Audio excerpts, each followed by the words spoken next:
Este é o podcast da Revista Brasileira para Cegos, RBC.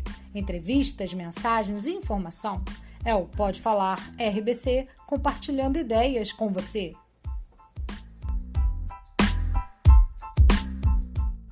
Olá, pessoal! Estamos começando mais um episódio do Pode Falar RBC. E neste 26º episódio, temos uma convidada super especial, doutora Luana Araújo, infectologista, epidemiologista, formada em medicina pela UFRJ e mestre em saúde pública pela Universidade Johns Hopkins, nos Estados Unidos. Atualmente trabalha como consultora analítica no Hospital Albert Einstein. Doutora Luana tem muito a nos esclarecer sobre a pandemia de Covid-19, vacinação e futuro pós-pandemia. Além disso, Luana é formada em música, toca piano desde pequena, é compositora e muito mais. Doutora Luana Araújo, em nome da Comissão Editorial das Revistas em Braille, muitíssimo obrigada pela sua atenção, disponibilidade, pela sua participação. É um prazer e uma satisfação enorme tê-la conosco no último episódio do ano do nosso podcast. Não teríamos uma maneira melhor de fechar esse ano. Seja muito bem-vinda, doutora Luana. Olá, eu estou me sentindo tão feliz, tão honrada de estar aqui nesse último podcast de vocês do ano. Eu fico muito, mas muito feliz mesmo, muito grata pelo convite, pela oportunidade de falar para quem deseja ouvir alguma coisa, né? Mais ainda sobre pandemia. Eu sei que está todo mundo muito cansado já, mas informação, a gente sabe, nunca é demais e sempre nos ajuda a enfrentar melhor a realidade. Enfim, estou aqui, obrigada pelo convite, vamos embora. Então, vamos lá. Doutora Luana, gostaríamos de iniciar trazendo assim um pouco da sua trajetória pessoal, antes de a gente chegar às informações que todo mundo espera quando vai ouvir uma entrevista da doutora Luana Araújo, né, sobre pandemia, saúde pública. Então, você é formada em música e toca piano. Pode nos contar um pouquinho sobre como a música fez e faz parte da sua vida? Olha, é difícil pensar na minha vida sem música, na verdade, né? Eu não tenho músicos profissionais da minha família, mas a minha família, assim como acho que praticamente toda a família de brasileiro aí, ama muito música e é extremamente musical, né? Então, somos 4 filhos em casa, todo mundo teve a oportunidade, felizmente, pela generosidade e pelo amor dos meus pais, pela possibilidade que eles tiveram, de oferecer a gente algum contato maior com algum instrumento. Então, lá em casa, por exemplo, eu e minha irmã, nós duas fizemos piano, mas para mim essa paixão foi fulminante e conduziu muitas das decisões da minha vida. Então, eu comecei com 2 anos de idade, aos 5 eu comecei a participar de concursos de piano, nacionais de piano, aos 11 eu fui aos 11 anos eu fui a bolsista mais nova da história do Festival de Inverno de Campos do Jordão, acho que ainda sou, lá só entra com 15 anos, eu tinha 11 quando eu participei. Aos 15 anos eu fui aprovada na UFRJ para o vestibular de música, comecei a faculdade, mas aí recebi um convite e fui embora para a Áustria e fiquei lá até meus 20 anos, quando eu entendi que, apesar da música ser absolutamente essencial na minha vida, eu queria saber mais sobre o resto do mundo, né? Eu estudava piano 12 horas por dia, então era uma vida bastante limitada à música propriamente dita, né? Então, nessa hora eu falei, não, eu acho que eu preciso saber alguma coisa mais além da música, e aí eu voltei ao Brasil e acabei fazendo medicina. Foi assim o meu caminho, mas a música continua sendo parte do meu dia a dia, ela é a minha grande válvula de escape para todas as dificuldades e tensões e complexidades, né, que o trabalho envolve, principalmente hoje em dia. Acho que é fundamental a participação da cultura, né, o desenvolvimento cultural da gente para proporcionar algum grau de tolerância, né, da realidade. A realidade fica difícil, a gente escapa para a arte. Com certeza, a arte é sempre a nossa válvula de escape, a nossa salvação, aquilo que faz com que a gente consiga ser um pouco mais leve, né, dentro de muitas coisas que vão nos envolvendo durante o nosso dia a dia. Em um de seus posts recentes, que a gente acompanha você, nós vimos que você falou sobre as críticas que sofre quando as pessoas perguntam: Mas você é médica ou cantora, como se as pessoas não pudessem, né, ter múltiplas facetas, ou seja, a pessoa pode ser um excelente profissional e fazer outras coisas. O que que impede, né? Então, como cantar, dançar e ser a mesma pessoa, ou seja, ser a Luana. Fala um pouquinho para a gente sobre isso, sobre esse jeito Luana de ser, são essas múltiplas Luanas. Pois é, Elia, você sabe que eu olho para isso um pouco diferente. Eu entendo quando as pessoas falam, né, de ser múltipla em uma só, mas eu não consigo ver essa separação. Então, eu não acho que é uma questão de ser múltipla, mas é uma questão de ser inteira. É diferente, né? Eu acho que a gente tenta sempre segmentar, né, a nossa atuação, seja pessoalmente, seja profissionalmente. E, de novo, é compreensível que as pessoas tentem fazer isso, uma vez que a nossa educação tem um caráter extremamente castrador, né? Quer dizer, você fica lá fomentando a ideia desde a criança de que você vai ser quando crescer, né?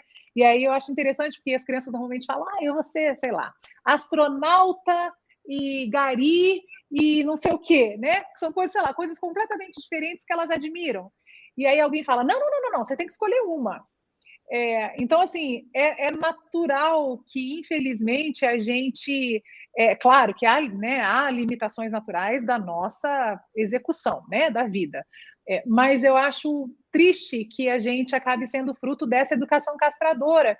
E ela é bastante ostensiva no Brasil, né? Porque fora daqui, quando eu estou, enfim, atuando como médica ou como infectologista, como epidemiologista, como mestre em saúde pública, como o que quer que seja, e eu digo, olha, eu me formei na Áustria, eu sou pianista, eu lancei disco, sou cantora, fiz turnê na Europa, fiz turnê nos Estados Unidos, as pessoas falam, nossa, que sensacional! Isso adiciona a minha reputação uma outra camada que as pessoas valorizam muito.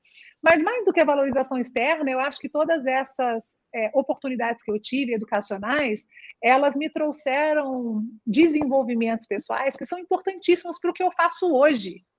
Então, a música me reforça sempre a empatia, ser capaz de interpretar os sentimentos de outra pessoa me faz ser uma médica com maior capacidade de entender o que o meu paciente está passando.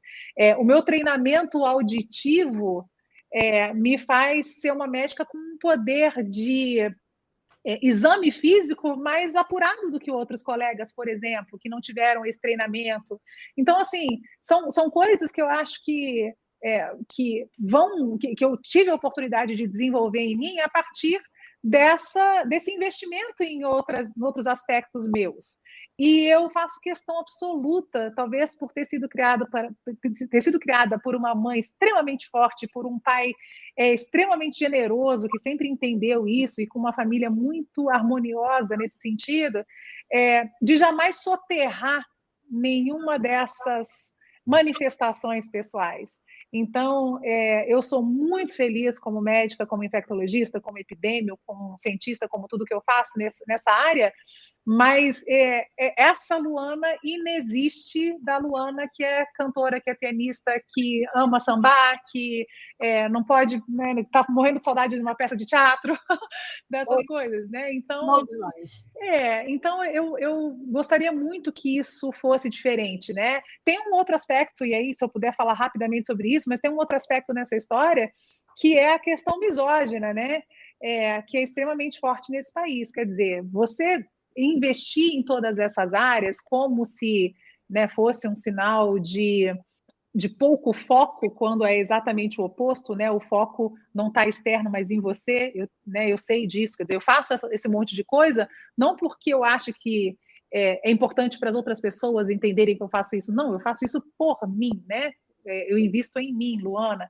Mas tem um outro aspecto daí, que é esse ataque extra que eu sofri nesses últimos meses por conta desses aspectos aí que a gente está conversando, simplesmente por ser mulher.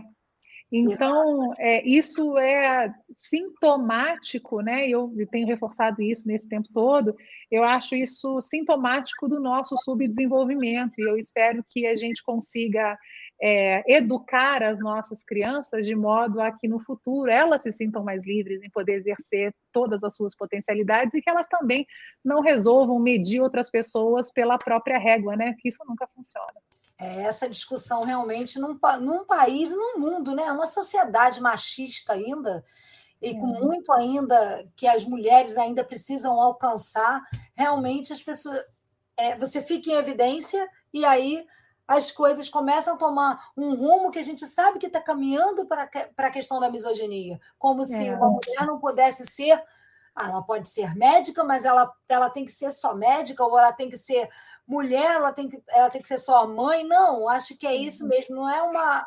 Fora, Leia, a questão da idade, né, do etarismo para todos os lados, fora a questão de aparência física, né? Então, assim, tudo isso, infelizmente, se coloca na frente, principalmente, não unicamente, mas principalmente das meninas, e seria muito interessante, né, se a gente conseguisse construir um mundo diferente para elas, onde elas pudessem ter seus potenciais, né, suas potencialidades todas alcançadas, porque isso é bom para todo mundo, né? A gente cria um mundo melhor quando todo mundo é mais inteiro.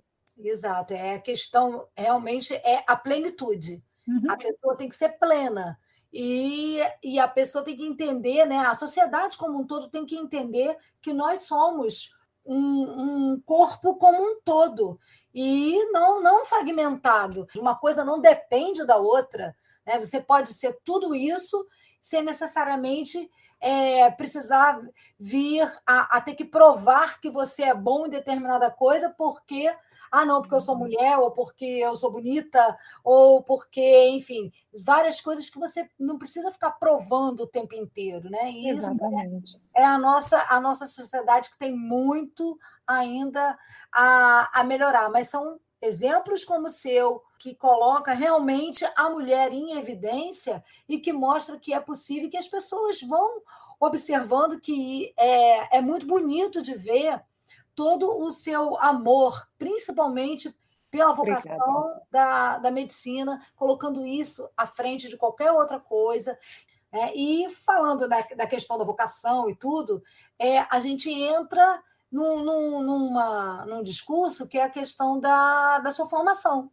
Estudou aqui no Rio de Janeiro, na UFRJ, e foi complementar os estudos lá nos Estados Unidos. Então, conta um pouquinho para a gente sobre questão da medicina, sua trajetória acadêmica, profissional, falando um pouco sobre esse momento que a gente também está vivendo da pandemia, porque é inevitável conversar com a doutora Luana Araújo e não falar do momento triste da história da humanidade, que é essa pandemia do coronavírus.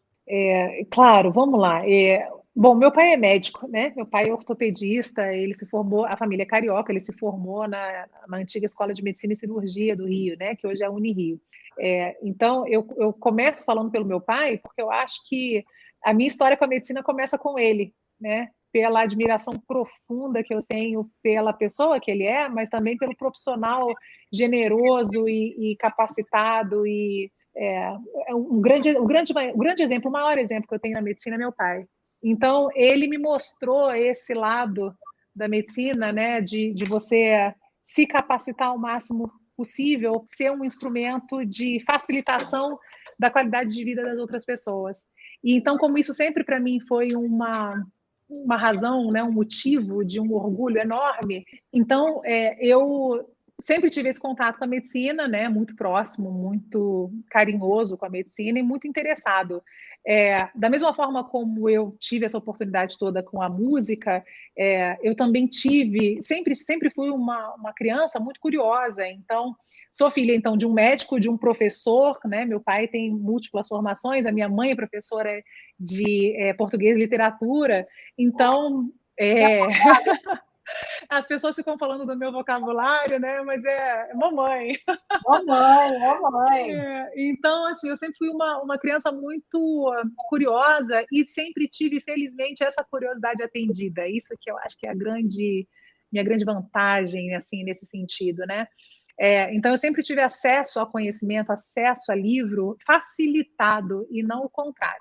Então, a ciência sempre fez parte da minha vida, eu sempre fui encantada com esse mundo, meu pai na medicina. Então, quando eu acabei dizendo, olha, eu não quero a música dessa forma nesse momento, preciso de outras coisas, ter a medicina como opção foi uma coisa absolutamente natural. Então, eu voltei para o Brasil, fiz vestibular para medicina na UFRJ, para direito na PUC e para relações internacionais na Universidade de Brasília.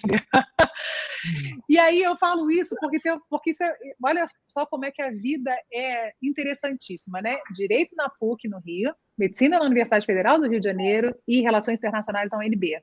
Eu passei nos 3 vestibulares. Uau. E aí eu pensei assim, o que eu faço agora? Mas aí essa dúvida também durou 5 segundos, porque eu sabia que a medicina era o que eu queria fazer. E fiz, então, o curso na UFRJ. No último ano fiz a prova de residência, passei também de primeira para residência em infectologia na própria universidade, então eu fiz. Trabalhei durante muito tempo com infectologia de alta complexidade, né? CTI de infectologia, Fiocruz, parecer em redes privadas da cidade, mas sempre mantive um pé no chão e na raiz do serviço público. Então, também fui médica do serviço de HIV da Prefeitura do Rio de Janeiro, atuei ali no posto de saúde de Copacabana, além da própria Fiocruz, enfim. Mas num determinado momento da minha vida, eu entendi que aquilo que eu estava fazendo, essa infectologia que eu estava fazendo, embora extremamente importante, ela não atendia ao meu anseio, que eu percebia no sistema, como muita gente percebe, mas eu percebi no sistema a necessidade de antecipar problemas de infectologia. A gente atende na atenção terciária, quer dizer, nessa atenção mais especializada, muita gente que não precisava estar ali se ela tivesse sido melhor atendida em níveis anteriores da atenção, né? Se num posto de saúde as pessoas estivessem melhor preparadas, ou se tivesse o exame específico, enfim. E aí, então, eu comecei a me interessar mais por saúde pública propriamente dita. E aí eu fui para o interior do Mato Grosso, desenvolvi um projeto lá em sífilis, prevenção de sífilis, principalmente gestacional, quer dizer, era também uma questão sintomática daquele local.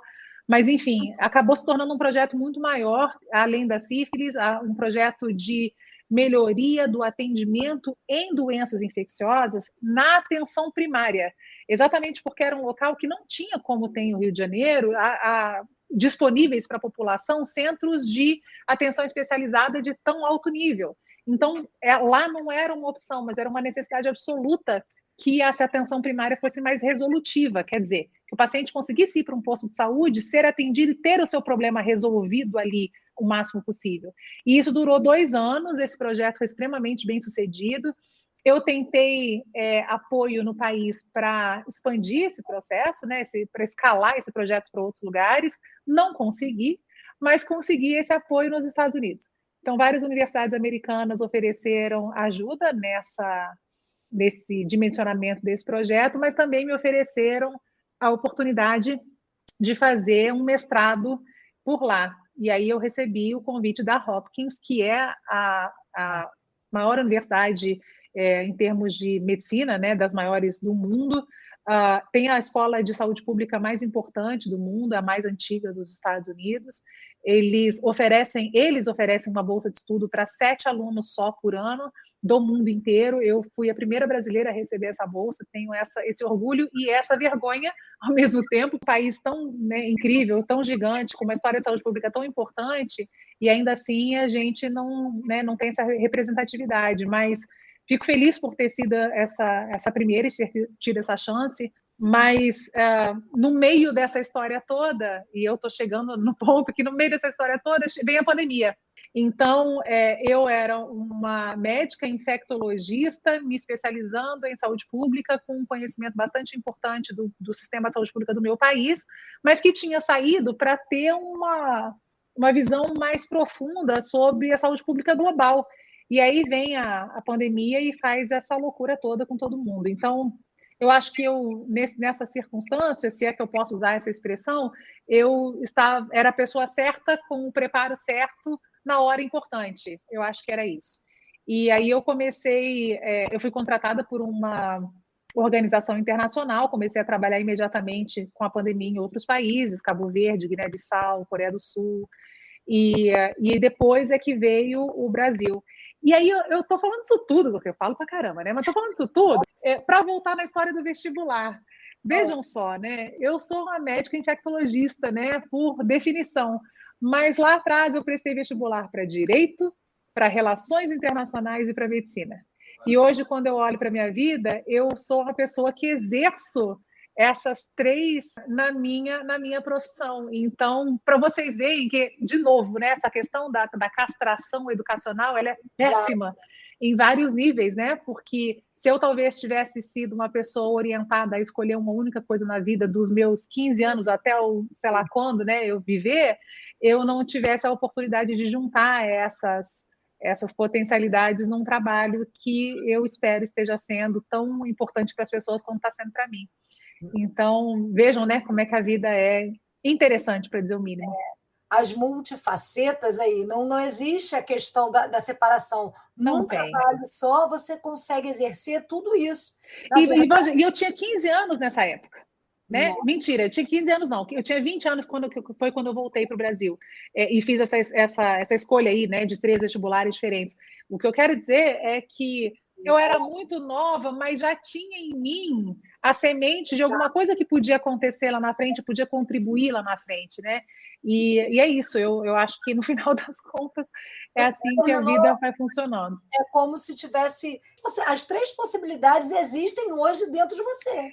Não é uma coisa inacreditável isso? Eu, às vezes, paro, eu olho e falo, gente, muito impressionante mesmo, muito impressionante. Mas, de novo, né, foi a música que me levou para fora do país a primeira vez. Foi a música que me deu a oportunidade de falar alemão. Foi a música que me deu a oportunidade de conviver com outras nacionalidades, né? Me deu essa capacidade de entender como é que as outras pessoas funcionam ao redor do mundo e ter a capacidade de dialogar com elas, né? De determinada forma. Então, essas coisas que foram sendo trazidas por talentos diferentes, digamos assim, que eu nutri, são fundamentais no que eu faço hoje. Então, se alguns pais estiverem ouvindo esse podcast hoje, eu peço encarecidamente que prestem atenção nos seus filhos e que não cerceem, por mais estranho que possa parecer o interesse deles, né, por mais diverso da sua realidade, que deem corda, dá corda. A vida se encarrega de ir separando as coisas, de ir, né, orientando, mas não seja você a pessoa a bloquear a chance do seu filho ou da sua filha de ser tudo que ele ou ela pode ser. Porque pode diversificar bastante, né? Ela pode fazer várias coisas ao mesmo tempo e tudo isso está numa coisa só. E está tudo bem. Está tudo certo. Isso. A gente sabe que para muita gente há limitações graves. Não estou querendo desmerecer ou desfazer das limitações. Tem muita gente com dificuldades socioeconômicas tão profundas que precisa logo ganhar dinheiro, precisa logo de uma profissão, precisa logo de uma coisa nesse sentido. Mas não é sobre isso que eu estou falando. Eu estou falando não sobre as necessidades da vida, né? Que são prementes e que fazem a gente tomar uma decisão mais cedo ou mais tarde. Eu estou falando de não cercear as possibilidades que as crianças têm.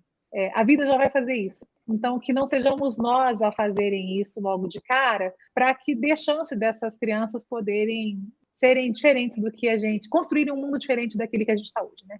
Pois é, e aí no mundo que a gente está hoje vivendo, né, voltando um pouquinho à história da pandemia, a ciência, né, dentro dessas doenças infecto-contagiosas que são comuns, né, os estudos dentro da sua área, é uma situação tão assim cinematográfica, na verdade, que a gente está vendo, a gente está vivenciando isso há 2 anos, era algo que seria previsto na ciência?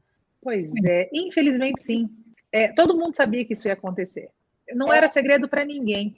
Eu acho engraçado você falar cinematográfico, né? De novo, a arte aí. A arte sempre chega primeiro, né? Se a gente olhar para os últimos 20 anos, sei lá, o tanto de filme que a gente teve sobre esse assunto, mas, de novo, né? Isso não era uma novidade para ninguém. Era mais uma questão de quando isso ia acontecer e por onde ia começar. Mas a ideia de que isso aconteceria era uma ideia bastante difundida, lógica para todo mundo que trabalha com isso, por algumas razões, e isso é importante que as pessoas compreendam, né? A primeira razão é que tem raiz, né? No final das contas, acho que tudo tem essa raiz, mas essa é bastante importante de ser dita. Há uma raiz na desigualdade. Então, o que acontece? Por que eu falo isso? Porque a maior parte dos países quando começa a se desenvolver mais socioeconomicamente, quer dizer, quando o país começa a enriquecer, ele começa a conseguir, teoricamente, a prover a sua população de serviços básicos, mínimos, como vacinação, saneamento básico, uma melhor alimentação. Essas coisas, elas vão naturalmente minando muitas das doenças infectocontagiosas, né? Então, a gente já não vê, no próprio Brasil, a gente não vê tanto, embora veja bastante, principalmente em populações vulneráveis, mas a gente vê menos do que via há 50 anos, por exemplo, crianças morrerem de diarreia, poliomielite, sarampo. Por quê? Porque essas são doenças que elas vão, cólera, são doenças que elas vão sendo controladas por essas medidas básicas de saúde pública. Então, quanto mais rico é o país, menos essas doenças, de uma forma geral, elas representam um peso sobre o sistema. As pessoas passam a viver mais e, vivendo mais, elas vão desenvolvendo outros problemas de saúde pública, como doenças cardiovasculares, neurodegenerativas, como Alzheimer, por exemplo, Parkinson, câncer, né? Então, quanto mais elas vivem, outras doenças vão aparecendo.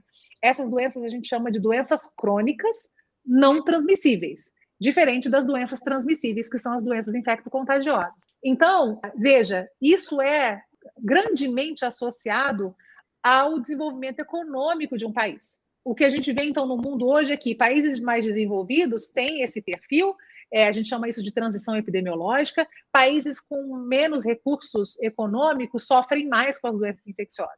Fazer ciência é caro. Então, quem banca a ciência globalmente são os países socioeconomicamente desenvolvidos. Então, se eles estão colocando dinheiro na ciência, eles vão querer resolver que problema? O seu primeiro, né? O deles. Então, o grande investimento da saúde pública global dos últimos 30 anos, pelo menos, 40 anos, é nas doenças crônicas não transmissíveis. Em como é que eu melhoro a questão cardiovascular, como é que eu acho uma terapia melhor para o Alzheimer, enfim, para o câncer. E está errado? Não está errado. Muita gente precisa disso, está certo. Mas isso significa que a gente está deixando outros problemas que afetam desigualmente outros países, que colocam muitos países pobres sob um risco muito grande.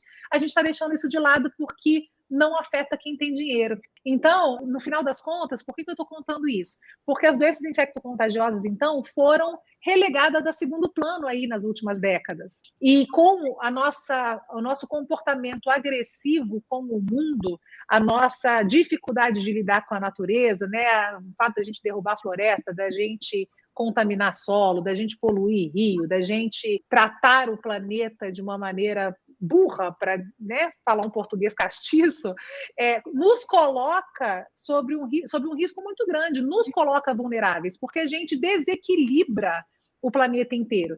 E a saúde dos animais, a saúde das pessoas, a saúde do meio ambiente é uma coisa só.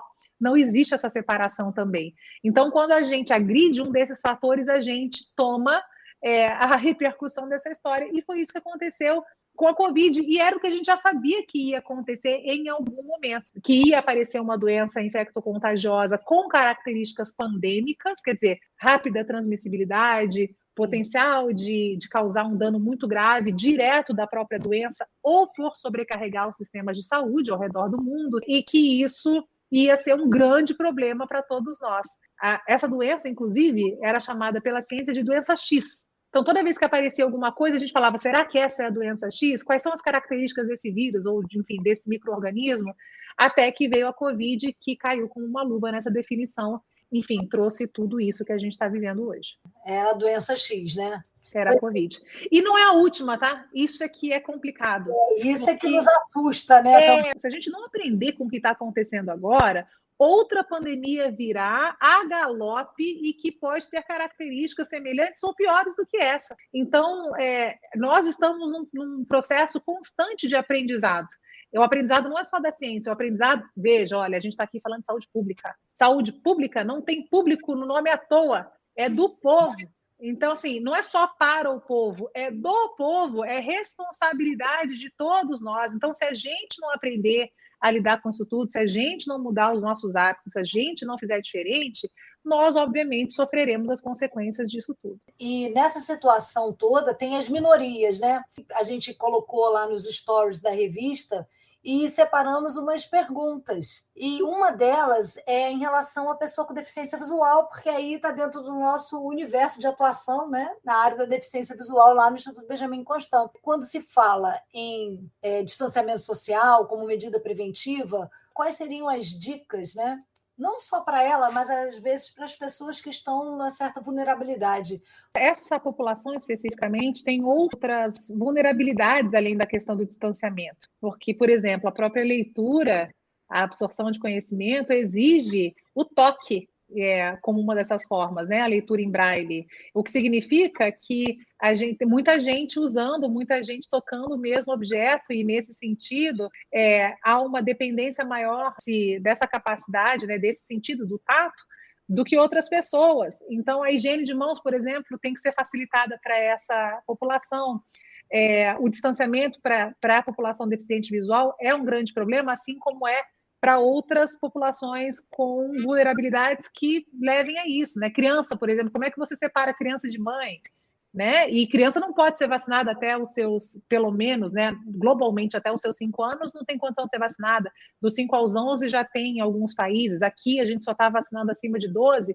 Então, vejam que há limitações diferentes para populações diferentes. E é exatamente por isso que, quando a gente fala de estratégias de combate à pandemia, a gente fala de associação de estratégias. Tem uma imagem uma analogia que a gente usa nessa questão dessas estratégias múltiplas, que é a questão do queijo suíço. Né? Eu não sei se todo mundo sabe como é que é um queijo suíço, mas é aquele queijo que tem buracos no meio, né? Ele tem buracos, como se fossem bolhas no meio desse queijo. E toda vez que a gente fatia, então, esse queijo, a gente vai ver que aparece um buraco numa área diferente da fatia. E aí, por que isso é importante? Porque se a gente quiser, a ideia é essa, se a gente quiser atravessar esse queijo, a gente não consegue atravessar sempre pelas bolhas, porque elas estão posicionadas em lugares diferentes no queijo. Então, essa é a ideia da associação de estratégias. Todas elas têm buracos, todas elas têm falhas, dependendo da população e dependendo da circunstância. Mas quando elas se sobrepõem, elas fazem uma coisa maciça que protege as pessoas. Essa que é a ideia. Então, é dificultar a passagem do vírus por esse queijo. É isso que a gente faz. Então, por isso que não pode botar todos os ovos na mesma cesta. A gente fala, vacinação é importante, é primordial, é suficiente? Não. Porque se eu tiver uma cobertura vacinal não ideal, e se eu tiver aglomerado, eu não tenho condição de confiar só na vacina, eu preciso da máscara, eu não posso abrir mão da higiene de mãos, se o tato for importantíssimo para para a minha vida diária.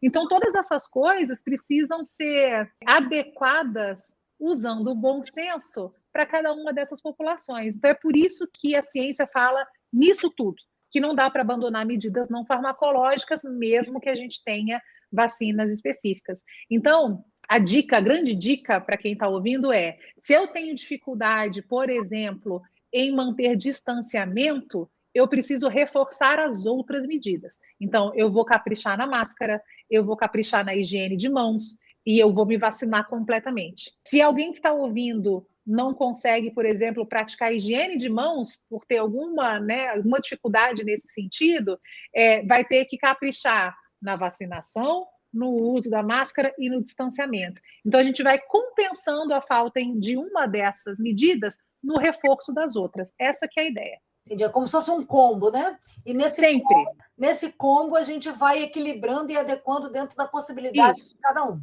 Exatamente. E a outra grande pergunta foi a Ômicron, a estrela do momento, né? A cobertura vacinal que nós temos em relação à variante Ômicron. Então, vamos lá. Tem uma coisa que é da biologia básica, que é importante que todo mundo se lembre para conseguir decifrar essas informações com mais facilidade. A vacina, ela é uma grande ferramenta, principalmente em evitar casos graves que precisem de hospitalização e também do óbito, mas ela não é suficiente para impedir transmissão. Na verdade, vacinas raramente são suficientes para impedir completamente transmissão, mas como a cobertura é muito alta, a gente consegue fazer isso pelo grupo, não pela questão individual, né? Então, assim, quanto mais gente vacinada eu tenho, menor a circulação de vírus que eu vou ter naquela população, maior a proteção para todo mundo, né? Uma coisa que vai se somando. A minha proteção se soma com a sua, e aí a proteção de nós duas é maior do que a proteção individual de cada uma. É isso. Nesse caso, 2 mais 2 são 5 e não 4. Essa que é a ideia. Mas estou falando isso tudo por quê? Porque da biologia básica vem o seguinte: quanto mais transmissível um vírus maior a cobertura vacinal que eu vou precisar para reduzir a chance dele circular naquela população. Então, se ele pega muito fácil, se ele passa pouco de uma pessoa para outra, eu não preciso que tenha muita gente bloqueada nessa população para que esse vírus não tenha chance de atingir mais gente, porque ele já é meio lerdo. Mas se ele é super rápido, super transmissível, eu preciso que muita gente esteja protegida para que ele encontre obstáculos suficientes para ele meio que desistir daquela população, digamos assim. Isso acontece, por exemplo, na vacina do sarampo. O sarampo é um dos vírus mais transmissíveis que a gente tem. E antigamente, né, as mães consideravam que não era uma doença grave, então faziam as festas do sarampo, as festas da catapora, não sei se muita gente pegou isso, mas fazia na vizinhança, né? Tinha uma criança na vizinhança com sarampo ou com catapora, leva as crianças todas da vizinhança para lá. Catapora, todo mundo pega sarampo. Pega tudo logo, porque não tem problema. Não é verdade, né? O sarampo, inclusive, é uma doença que pode causar um problema gravíssimo, fatal, 30 anos depois da primeira infecção. E como as pessoas desconhecem isso, elas se colocam sob risco, enfim, que não tem razão. Mas o que eu queria falar é que, como esse é um vírus extremamente transmissível, a cobertura vacinal que é preciso que a gente alcance para que a gente tenha a redução absoluta do número de casos, para que a gente zere, e o Brasil já tinha conseguido isso, né?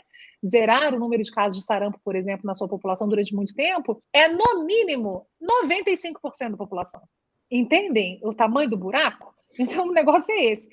Qual é o problema com a Covid? É que essas variantes que a gente está tendo, a Covid, né, o SARS-CoV-2, que é o vírus, ele já é um vírus com alta transmissibilidade. Se não fosse, a gente não tinha uma pandemia. Ponto, né?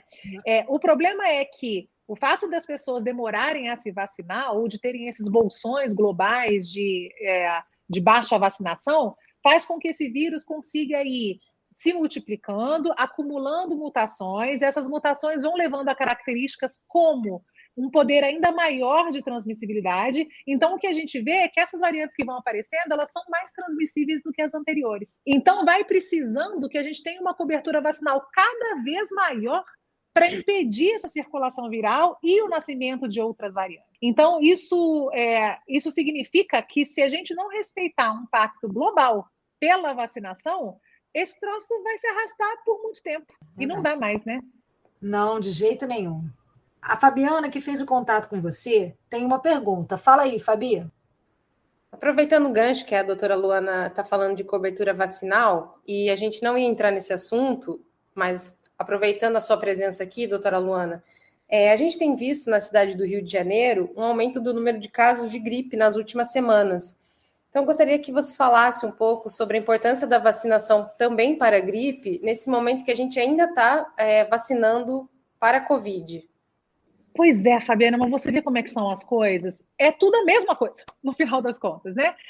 O que aconteceu com a gripe? Aconteceu que nós temos uma baixa cobertura vacinal no Rio, né? Aliás, no país inteiro, exatamente por essa coisa, né? A Covid dominou de tal forma os holofotes e a atenção de todo mundo que as pessoas esqueceram de outras doenças transmissíveis. E o que está acontecendo com a gripe pode acontecer com outras doenças, como, por exemplo, o sarampo. Então, tem que tomar muito cuidado e ir lá, né, no posto de saúde, vai lá, bota sua carteira em dia, né? Sempre fica com isso protegido. Mas, enfim, o que aconteceu com a influenza pode acontecer com qualquer outra doença. E foi o seguinte, o Rio de Janeiro tinha em torno de 53% de cobertura vacinal só esse ano para a influenza. Com a restrição da circulação, o vírus não consegue passar de uma pessoa para outra. Veja, o vírus não é um troço que sai nadando pelo ar e viaja quilômetros. Ele precisa de uma proximidade entre as pessoas para que ele tenha condição de ser transmitido de uma pessoa para outra. Então, com as medidas de restrição, com o distanciamento, a gente não tinha muitos casos, mesmo com uma baixa cobertura vacinal. Mas aí o que aconteceu?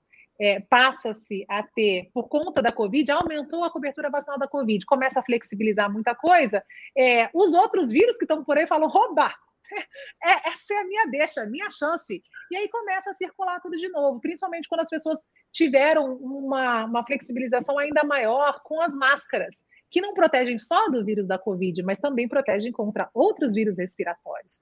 Então, nisso, a influenza olhou e falou, minha vez, é minha hora, baixa cobertura vacinal, ninguém usando máscara, todo mundo, né? Aê, né? Então, estamos de festa. Ela achou a sua hora, então começou a ter isso. Qual é o grande problema, né? Que acontece com a influenza e que as pessoas erroneamente também aplicam a Covid. Para a maior parte das pessoas, a influenza pode não ser nada, pode ser só uma gripe que não dá grandes problemas. Assim como acontece com a Covid, para a imensa parte das pessoas, não é uma doença que a princípio cause problemas muito graves, embora a gente ainda esteja descobrindo muita coisa e embora a letalidade seja alta. Mas, numericamente, para a maior parte das pessoas, não é uma doença grave. Mas para algumas pessoas vai ser. E isso não está sob o nosso poder vulnerabilizar ainda mais essas pessoas. Então, a gente está falando de crianças, a gente está falando de idosos, a gente está falando de imunossuprimidos. As emergências pediátricas no Rio de Janeiro hoje, públicas ou privadas, têm 4 horas de fila para atendimento. A gente está vendo um aumento das internações de idosos. Aí você fala, mas é Covid, é outra variante. Não, gente, é gripe. E gripe em dezembro, que não é a hora disso acontecer. Mas por que está acontecendo agora? Porque as pessoas relaxaram nas medidas de precaução, passaram a aglomerar mais, tiraram as máscaras e com uma baixa cobertura vacinal foi a tempestade perfeita para isso. Então, esses modelos, por que eu estou explicando isso? Porque esse modelo que a gente está falando da influenza é o mesmo modelo que serve para a Covid, que vai ser o mesmo modelo para outras doenças respiratórias quaisquer que apareçam, né? Então, qual é o benefício de entender isso? É que a solução é uma só. Vacinar e manter o bom senso, né? Entender isso tudo, porque isso protege de muitas coisas, né? É aquela história do... Eu não gosto desse ditado, não, porque eu amo demais bicho, eu sou vegana, mas aquela história do coelho e da cajadada, sabe? Uhum. Que você, né? Como é que eu vou falar isso? Você resolve 2 problemas, vamos fazer assim que é melhor, com a mesma solução. No mínimo 2 problemas com a mesma solução. É o combo, a gente tem que manter o combo. Aí, pensando nisso, a gente está aí às portas do Ano Novo, do Carnaval.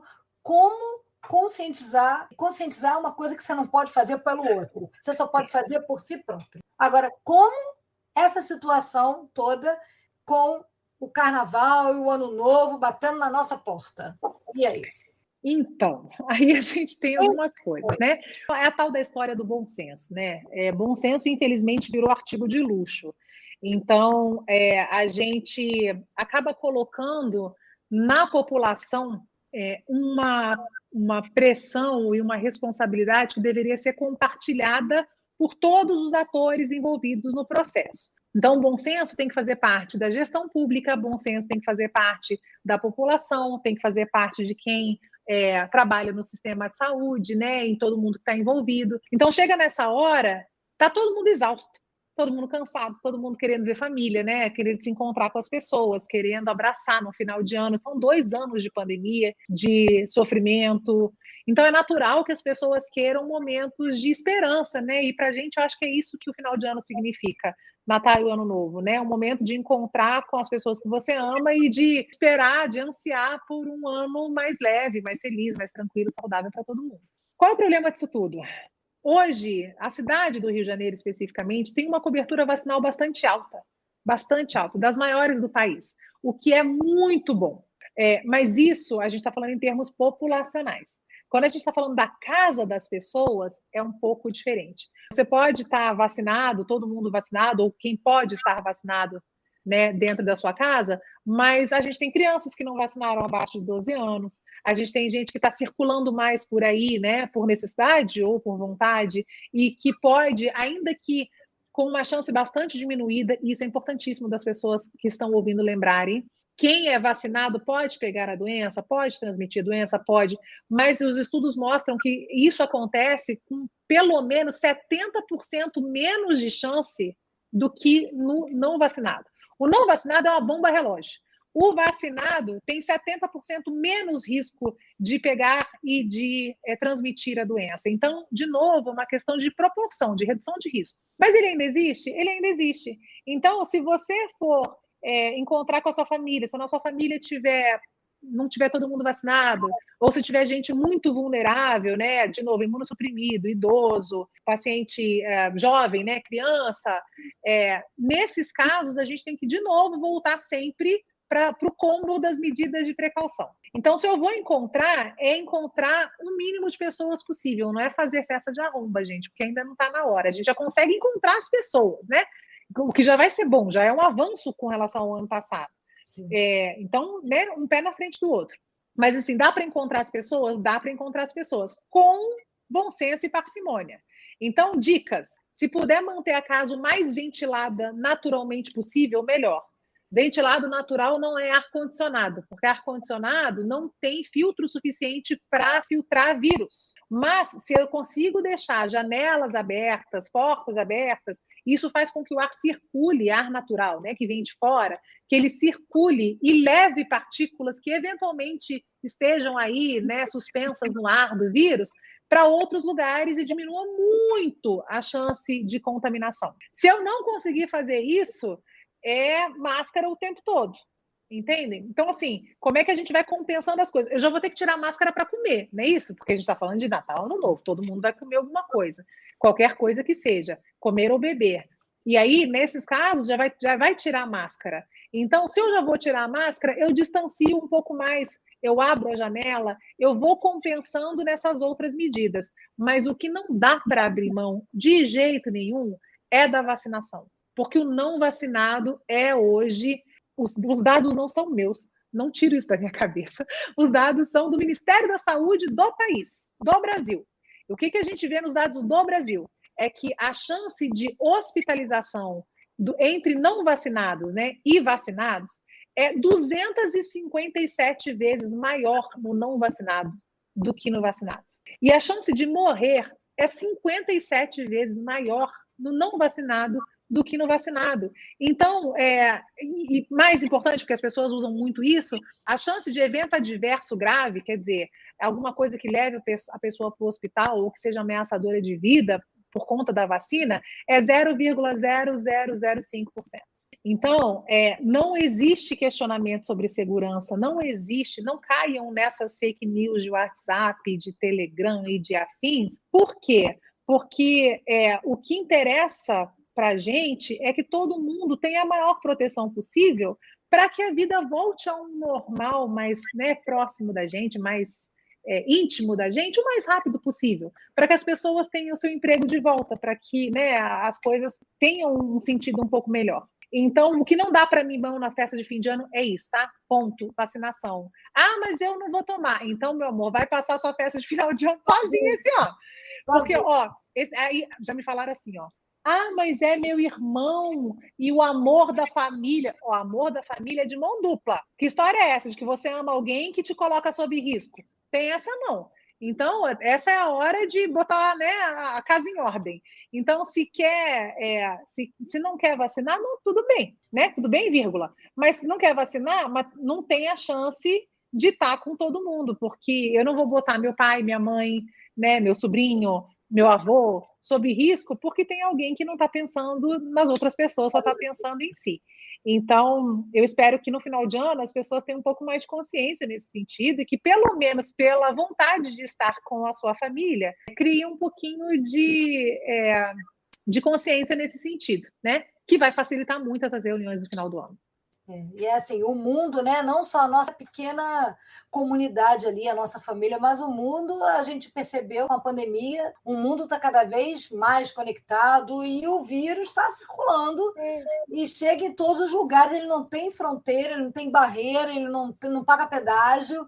Não, ele não escolhe, né? E assim, para não dizer que ele escolhe sim, porque ele é capaz de alguma forma, assim, né, evolutiva, ecológica, de identificar essas pessoas mais vulneráveis, o que é muito grave. Então, não dá para brincar. Essa coisa que você está falando de globalização, ela é seríssima, porque hoje você está em qualquer lugar em 12 horas, né, no mundo. A gente usa o telefone que é fabricado na China, a gente compra uma peça de roupa que foi feita na Índia, né? E isso faz parte do nosso dia a dia, não é uma coisa assim, né?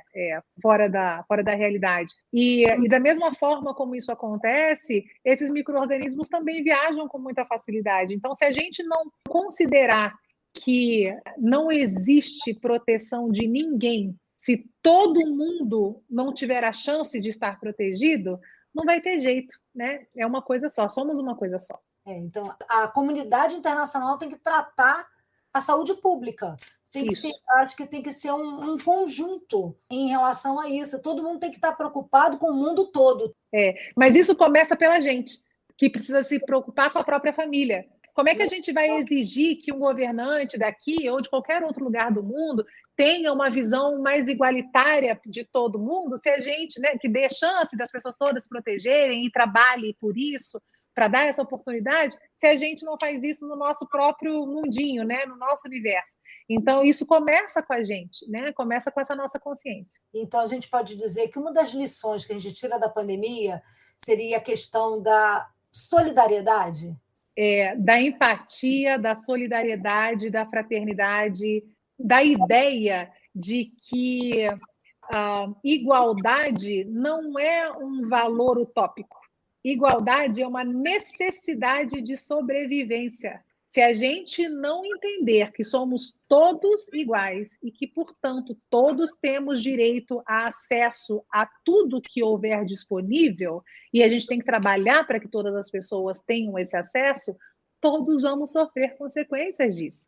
Então, se não é pela sua humanidade e entender a dor do outro, vai ser pela sua dor. Então, assim, isso é muito sério, isso é uma lição assim, quase filosófica que a natureza está contando para a gente. Quer dizer, não está no campo das ideias mais. Isso é parte da vida da gente. E a gente vai ter que mudar a forma como a gente olha para o mundo.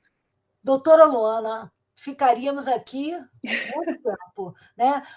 Mas chegou o momento de a gente fazer o nosso pinga-fogo, que é uma tradição aqui no Pode Falar RBC.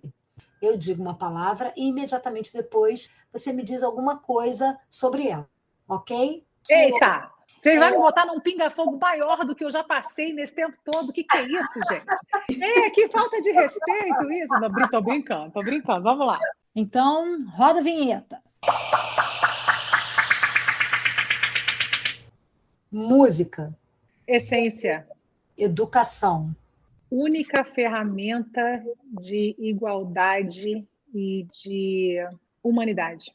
Ciência. A chance de fazer o mundo melhor. Doutora Luana Araújo. Eu sou Jo.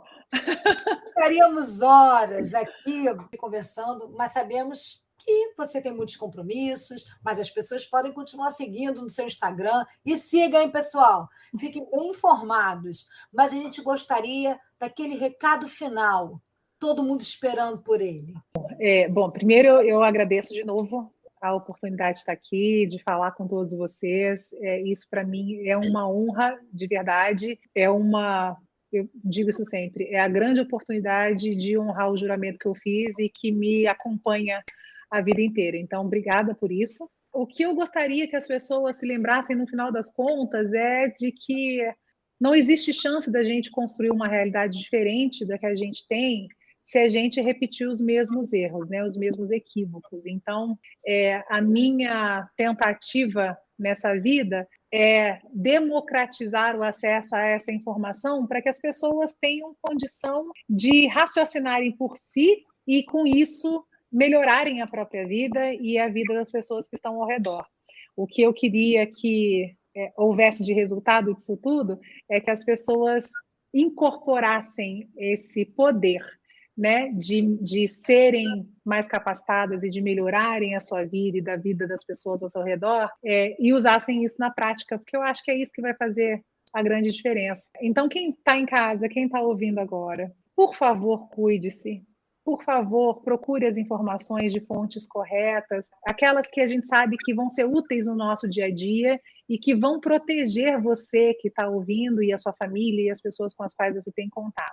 Isso tudo vai passar. Pode demorar um pouco ainda, mas a gente já está numa situação melhor do que estava quando isso começou. Então, tenham esperança, respirem fundo, um dia depois do outro, não tem ninguém sozinho, e a gente vai atravessar essa situação tão difícil, tão complicada, que já é muito dolorosa para muita gente.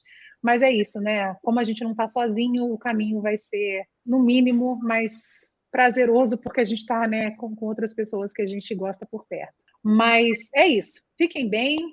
Volto sempre que for necessário ou que vocês me pedirem. E queria que vocês ficassem felizes aí, saudáveis, contentes, que o ano de vocês seja um ano bem melhor do que foi esse que passou. Obrigada, doutora, pelas palavras tão carinhosas. E fica aqui também o nosso convite para que venha nos visitar no Instituto Benjamin Constant. Por que não? Vou lá tomar um café com vocês. Isso mesmo. A gente aguarda a sua visita. Será um prazer recebê-la. E, doutora Luana, não poderia deixar de te agradecer novamente. Agradecer pela sua participação, generosidade, pelos seus esclarecimentos. Você, desde o nosso primeiro contato, foi muito receptiva, atenciosa. E sua presença hoje aqui foi muitíssimo especial e, com certeza, nos deixa mais esperançosos. Então, muito obrigada. Um Feliz Natal e um ótimo Ano Novo para você, para sua família e para todos que estão nos ouvindo. Depois de mensagens tão esperançosas, encerramos o nosso último podcast da RBC deste ano. Ainda sob o impacto da pandemia, continuamos nos reinventando e temos um longo caminho a trilhar, mas acreditando na ciência e com muita empatia, vamos seguir firmes na esperança de que dias melhores virão. Doutora Luana Araújo, mais uma vez, muitíssimo obrigada pela sua participação. Será sempre muito bem-vinda aqui no Pode Falar RBC, no Instituto Benjamin Constant. Um Feliz Natal e um Feliz Ano Novo para você, para a sua família, para você, Fabiana, para a sua família também, para a minha família e para a família de todos os nossos ouvintes. É isso aí. Um beijo para todo mundo.